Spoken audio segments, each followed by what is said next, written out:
Təbriklər.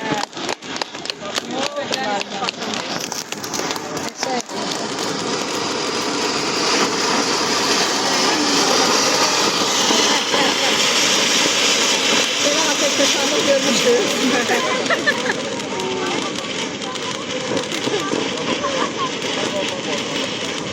Yandırın işleyin, gətirsiniz evində.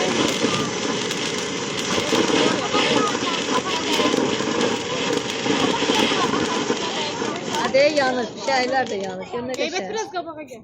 Göy, qırmızı, yaşıl. Murad belə dur biraz böyürsən. Yandık sağdı.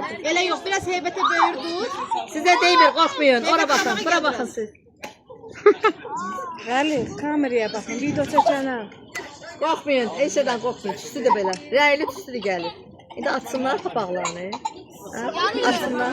Bir, iki, üç. Atın qapaqlarınızı göyə. Qabağı çıxar. Atın.